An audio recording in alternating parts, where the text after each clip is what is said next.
السلام عليكم ورحمة الله وبركاته. النهاردة هعمل معاكم الكبد والقوانص بطريقة جميلة غير التقليدية اللي احنا متعودين عليها.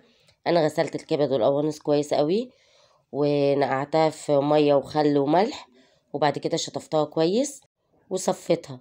وهنا كان معايا 3 قرون فلفل رومي وقرن فلفل حراق فتحاه كده، وشلت منهم البذر وقطعتهم بالشكل ده. هنا بقى معايا مية بتغلي على النار، هنزل بالكبدة والقوانص فيها وهسيبها تاخد غلوة. اول ما تغلي كده هتطلع الريم بتاعها، ده الزفارة بتاعتها، لازم اشيله كله ومخليش منه حاجة خالص.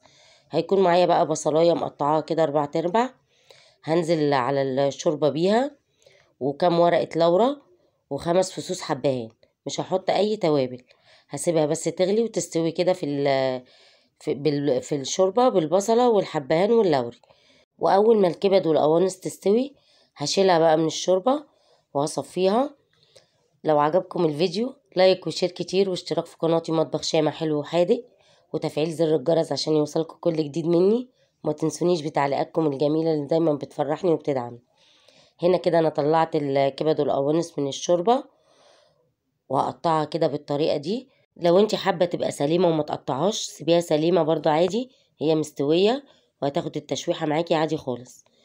بعد كده بعد ما اقطعها واخلص التقطيع ده، طبعا انا ليه سلقتها علشان خاطر لما بنعملها نية انا بحسها دايما بتبقى زفرة كده، ما بتعجبنيش بصراحة.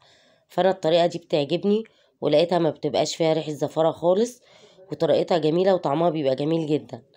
بعد كده بقى هيكون معايا طاسة على النار، هحط فيها حتة زبدة وهسيبها تسيح كده. وبعد ما الزبدة تسيح هيكون معايا معلقة توم، هنزل كده معلقة توم مهروسة، هنزل بيها كده اول ما ريحتها تطلع، بس مش هخليها تتحمر ولا حاجة. هنزل بالكبد والقوانص كده عليها، هقلبها بقى فيها كويس. على فكرة لو عايزة تحطي زيت حطي، لو عايزة تحطي معلقة زيت ومعلقة زبدة برضو عادي، بس انا بحبها بالزبدة بصراحة.